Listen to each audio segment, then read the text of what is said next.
자, 그러면 우리 위클리 테스트 기출 문제를 가지고 복습을 하면서 마무리 짓도록 합니다. 자, 첫 번째 문제 34회 기출이네요. 부동산 개념에 관한 설명으로 틀린 것을 찾으래요. 틀린의 표시를 이렇게 꼭 하시고, 민법상 부동산은 토지 및 그 정착물이다. 맞네요. 협의의 부동산. 그 다음, 경제적 측면의 부동산은 부동산 가치에 영향을 미치는 수익성, 수급조절, 시장정보 등을 포함한다. 경제적이니까 수익성, 수급조절, 시장정보 이런 거 다 경제와 관련된 용어니까 맞겠죠? 네, 맞는 얘기. 상식적으로.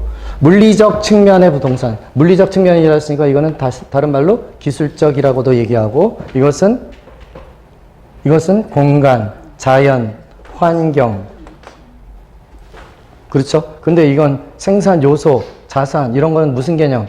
경제적 개념의 경제적 측면의 부동산을 얘기한다. 복합 개념의 부동산에서도 이런 식으로 이렇게 쉬운 문제들은 항상 일부는 이렇게 맞고 일부는 틀리니까 틀리는 거를 잘 골라내야 돼요. 5번 등기 등록 공시 방법을 갖춤으로써 부동산에 준하여 취급되는 부동산은 준부동산으로 간주한다. 맞겠죠?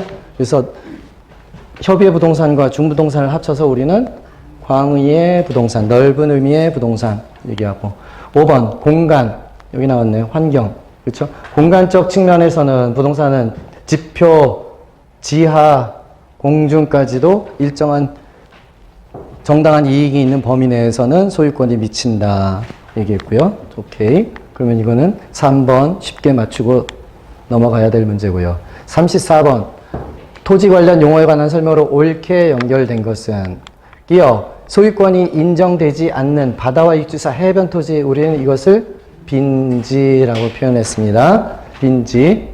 소유권이 인정되지 않지만 경제적 가치가 있다. 택지와 인접한 경사된 토지다. 그러면 소유권은 인정되지만 경제적 가치, 사용 가치는 없으니까 이것을 우리는 법지라고 했어요. 법지.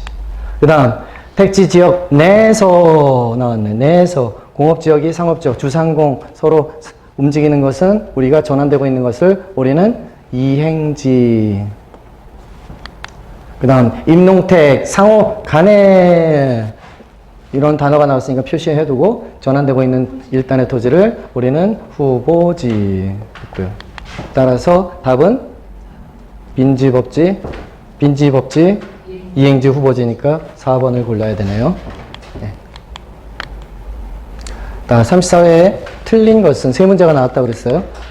자, 용도의 다양성으로 인해 두 개 이상의 용도가 동시에 경합할 수 없고, 맞아요? 틀려요? 틀렸죠? 용도의 전환, 합병, 분할을 어렵게 한다? 쉽게 한다. 그죠? 용도의 다양성. 인문학적 특성이죠? 인문학적 특성, 용도의 다양성, 분합 가능성. 예. 다음 2번 부증성으로 인해 토지의 물리적 공급은 어렵다. 늘어나지 않는다. 맞네요. 토지 이용의 집약화가 요구된다. 집약적으로 사용해야죠. 3번 부동성, 움직이지 않는다. 따라서 주변 환경 변화에 따른 외부 효과가 나타날 수도 있다. 공원, 생태공원, 우리 쓰레기 매립장 얘기를 했고요. 그 다음 4번 영속성으로 인해 재화의 소모를 전제로 하는 생산 이론. 이거는 있을 수가 없다 그랬죠? 재화가 없어져서 소모가 됐으니 다시 생산한다. 그런 건 영속성은 계속 살아있다는 얘기인데, 물리적 감가상각이 적용되지 않는다. 맞는 얘기네요. 5번 개별성, 다 다르다. 다 다르니까 대체 관계가 제약이 된다는 얘기죠. 대체가 안 된다 그런 뜻이죠. 따라서 답은 1번. 쉽게 맞출 수 있어야 되는 문제. 34회 1, 2, 3번이 다 쉬웠죠. 네. 토지 정착물에 해당하지 않는 것을 찾으래요. 33회 국어. 국어는 무슨 뜻이에요? 이건 도랑을 얘기해요. 도랑. 국어. 이건 토지의 정착물이죠. 무슨 정착물? 종속 정착물이죠. 별도 등기 따로 안 되는 것. 정착물 맞다. 그 다음 다년생 식물은 이것도 종속 정착물 맞죠? 네.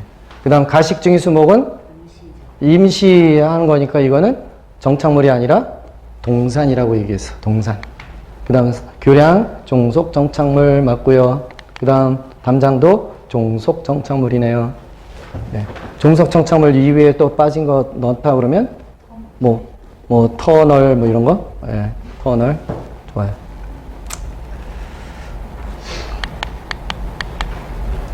토지는 사용하는 상황이나 관계에 따라 다양하게 불리는 바 토지에 관련된 용어의 설명으로 틀린 것은 도시개발사업에 소요된 비용과 공공용지를 제외한 후 도시개발 사업 전 토지의 위치, 지목, 면적을 고려하여 토지 소유자에게 재분배하는 토지를 우리는 환지라고 얘기하는 거죠. 환지, 바꿔준다. 환지, 맞습니다. 그리고 토지와 2번, 토지와 도로 등 경계 사이에 경사진 부분이 나왔으니까 이것은 법지네요. 34회도 나왔고 33회도 또 나왔네, 법지는. 3번, 고압 송전로, 송전선 밑에 아래의 토지를 우리는 선하지. 맞네요. 4번, 소유권이 인정되지 않는 바다와 육지 사이 해변 토지를 우리는 포락지가 아니라 빈지라고 했어요. 이거 법지 빈지는 33회도 나왔고 34회도 나왔네요. 네. 5번, 도시개발 사업에 필요한 경비를 충당하기 위해 환지로 정하지 아니한 토지를 채비지라고 한다. 채비지.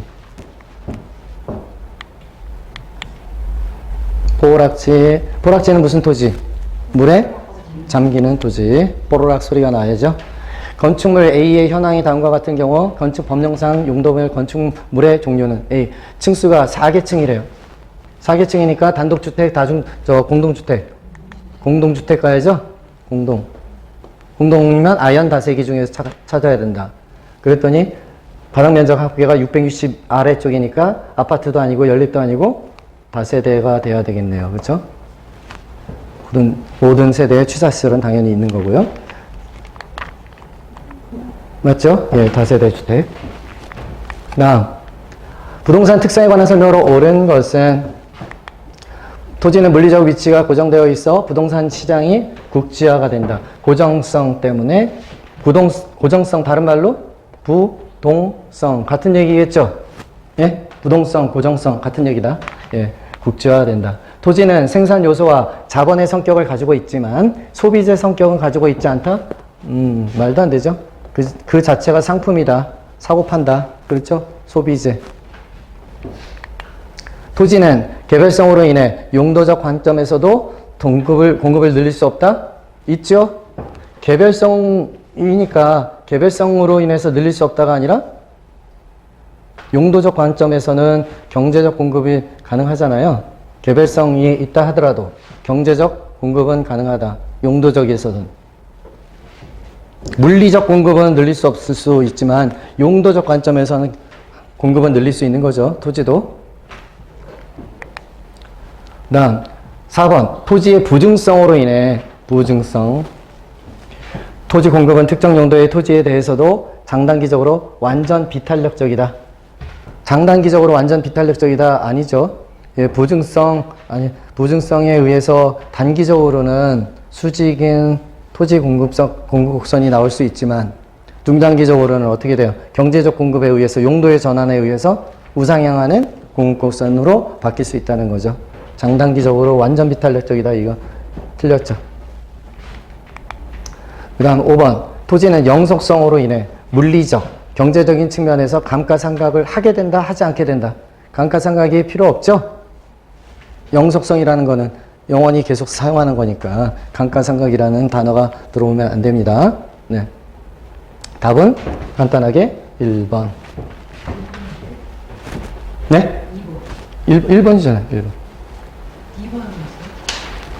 2번은 소비재 성격 가지고 있지 않다가 아니라 가지고 있다. 그 자체가 상품이다.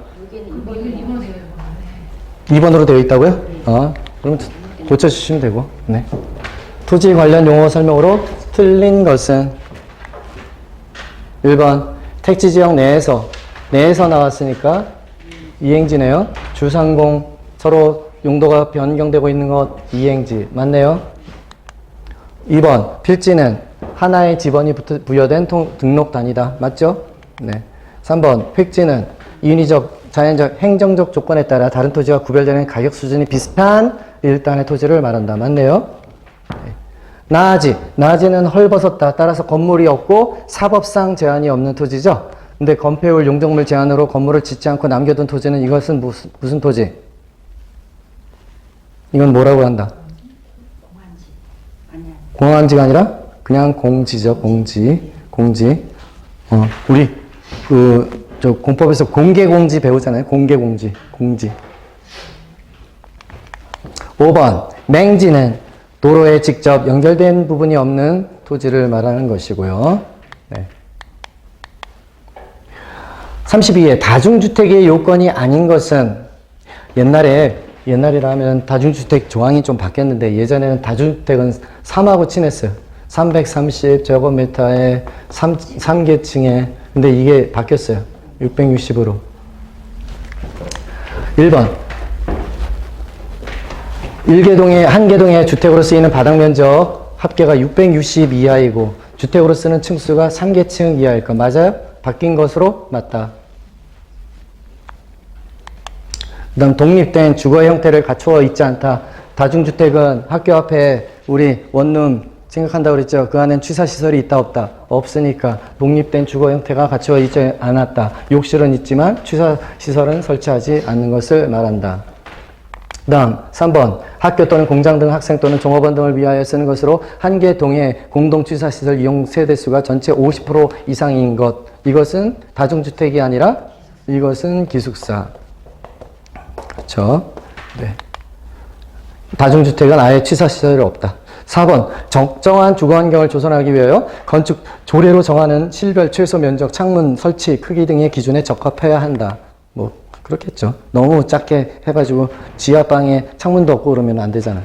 학생 또는 지하 등 직장인 등 여러 사람이 장기간 거주할 수 있는 구조로 되어 있다. 네, 다중주택. 32번 토지의 자연적 특성에 관한 설명으로 옳은 것을 모두 고른 것은 1번 부증성으로 인해 토지 동산과 부동산이 구분되나요? 아니죠. 어떤 것 때문에 구분되는 거예요? 이거는 부동성 때문에 구분이 되는 거죠? 예? 동산과 부동산이 구분되는 거는 부동성 때문인 거지 부증성 때문이 아니다. 네. 그 다음에 일반 재화와 부동산 재화의 특성이 다르게 나타나는 건 당연한 얘기고 이거는 맞는 얘기고 일반 재화는 부증성 적용받지 않으니까 계속 재생산이 가능한데 부동산 재화는 재생산이 안 되는 거잖아요. 자꾸 이렇게 넘어가나. 니은 부동성으로 인해 임장활동과 지역분석 필요로 한다. 맞죠? 네, 맞네요. 그 다음 디귿 인접성으로 인해 부동산의 수급이 불균형하여 균형가격 형성이 어렵다. 인접성? 수급이 불가능한 거는 뭐예요? 부증성 때문에 늘어나지 않기 때문에 수급이 불균형한 거죠? 네, 부동성 때문이 아니다. 자꾸 왜 이러나?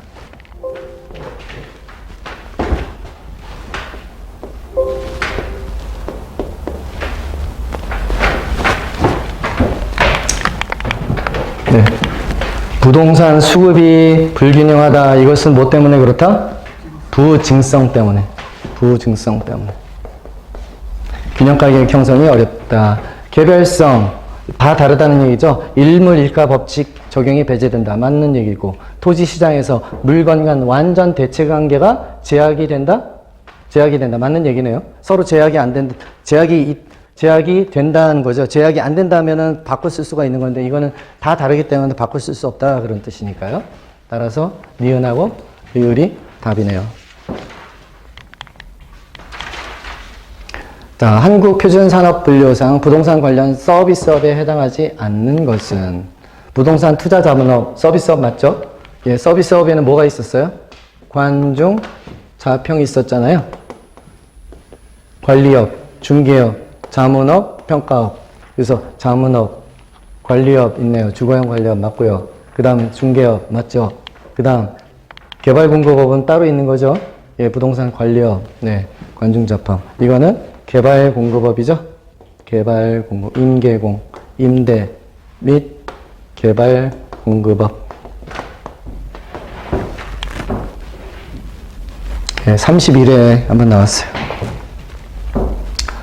34회에 수요 공급에 관한 설명으로 틀린 것은 1번 수요 곡선상 수요량은 주어진 가격에서 수요자들이 구입하고자 또는 임차하고자 하는 부동산의 최대 수량이다, 최소 수량이다. 최대 수량 맞죠? 맞나요? 예, 또 유효 수요도 맞고요. 그죠? 그 다음에 또 어떤 내용이 있었어요? 수요량과 수요가 다르다. 근데 수요량이라고 나왔으니까 수요량은 주어진 가격 맞나요? 네? 수요는 모든 가격 나와야 되고 수요량 나왔으니까 주어진 특정 가격. 네, 최대 수량 맞다. 2번, 부동산의 공급량과 그 공급량에 영향을 주는 요인들과의 관계를 나타내는 것을 우리는 공급 함수라고 한다. 맞죠? 예, 여러 가지 요인이 있었어. 그 해당 재화의 가격도 있었지만, 예, 선호도 뭐 잡다한 게 많죠. 네, 그 많은 요인들이 있었는데 기술 혁신이라든지 기술 수준이라든지 이런 것들도 다 영향을 미치는 요인들이다. 3번, 공급 법칙에 따르면 가격과 공급량은 무슨 관계? 비례관계 맞네요. 따라서 우상향한다. 공급 곡선은. 4번, 부동산의 시장 수요 곡선은 개별 수요 곡선을 어떻게 합한 것이다. 수직으로 수평으로. 수평으로 합한 것이라 그랬어요. 수평합. 그렇죠? 아까 그래서 가격이 고정되어 있는 상태에서 옆으로 이렇게 합산했잖아요. 네, 그림도 우리가 그렇게 그렸었고, 시장 수요 곡선은 항상 개별 수요 곡선의 수평합으로 도출되고. 5번, 건축 원자재의 가격 상승은 부동산의 공급을 축소시켜 공급 곡선을 좌측으로 우측으로. 공급을 줄이면 항상 좌측으로 가는 거죠. 네, 이거는 우리가 이번 시간에 배우지는 않았고 다음 주에 완벽하게 공부를 할 지문인데 미리 하면 항상 줄어드는 건 축소다, 감소다 그러면 왼쪽으로, 증가다 그러면 오른쪽으로 이동하게 되는 거죠. 네. 31회 유량 경제 변수는 모두 몇 개인가? 유량, 저량, 가계 자산. 저량이에요, 유량이에요? 자산. 몇 월 며칠 날 계산돼요? 아니면은 일정 기간이 주어져야 계산이 돼요? 자산이라는 건 지금 우리 부가 얼만데 이런 거잖아. 그거는 지금 현재 측정이 되는 거니까 저량이 돼야 되겠죠. 노동자 소득은 월급, 연봉, 그러니까 이거는 기간이 정해져야 되니까 유량. 그 다음 가계 소비도 유량이 되겠죠. 1분기 가계 소득이 어땠나, 한 달에 지난달 가계 소비가 얼마였는지. 통화량은 저량이죠. 1월 1일 현재 우리 대한민국 내에 한국은행이 공급한 통화의 양. 자본 총량, 이것도 저량이겠죠. 1월 1일 현재 자본이 얼만큼 투여가 됐는지 계산이 되는 거고. 신규 주택 공급량은 신규니까 기간이 정해져야 되죠. 기간이 정해지면 이거는 유량이라고 했고요. 다음, 따라서 유량은 3개네요. 자, 끝났습니다. 이번 주에 우리는 부동산학 개론의 총론에 대해서 공부를 했고 수요 공급에 대해서 균형까지 공부를 하셨어요. 집에 가시면 오늘 이제 핵심 필수서를 다시 한번 읽어보시면서 우리 핵심 노트 복습용으로 꼭 가로 안에 있는 걸 채워서 공부를 해 보시기 바랍니다. 예, 수고 많으셨습니다. 다음 주에 뵙겠습니다.